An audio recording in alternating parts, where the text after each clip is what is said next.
Hey, this is Brent with Lykins Motorsports. It's Friday afternoon. Hope you're having a good week. I just came back from the dyno. This is the carburetor for our 1970 Mustang 351 Cleveland build that we did, and I was able to get to the dyno today. Very nice day this morning. Clear skies, decent temperatures. Took the engine a long time to warm up because it was about 67, 68 degrees when we got there.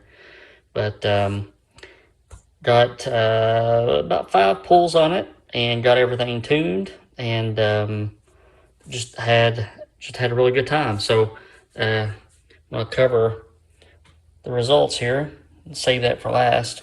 Go over our dyno result overview. Our oil temperature gained 4 tenths.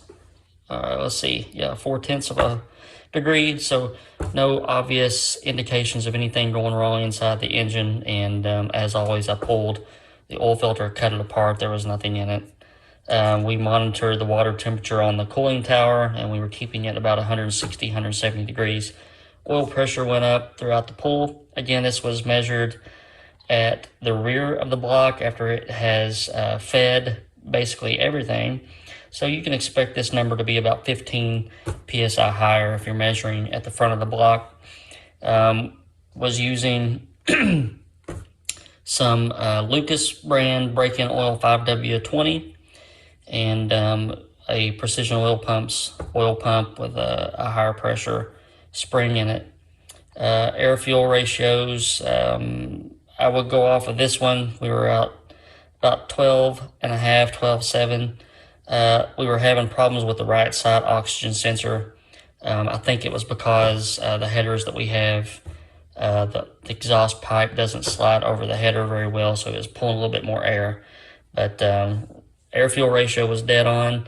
This carburetor was from Drew Pajednik down in Georgia, and the only thing we had to touch was the idle speed. So pretty good. Now for the good stuff. 433 horsepower at 5,600 RPM, 428 pound-feet of torque at around 4,000. Very, very pleased with this engine. And from a stock head with no port work, stock cast iron intake, I did have a 1-inch spacer, a Canton phenolic spacer, just to get the fuel log up a little bit up over the intake manifold. But that was it. So running on pump gas, with sub 10-to-1 compression ratio and a fairly mild hydraulic roller. These engines like a specific recipe for camshafts, and I think I did a decent job of putting it where it needed to be. But roughly 430 horsepower, 430 torque. You can't get much better than that. So no leaks whatsoever. Oil filter is clean. Just a real sweetheart of an engine. So I'm going to put up a picture, and I'll let you listen to it sing.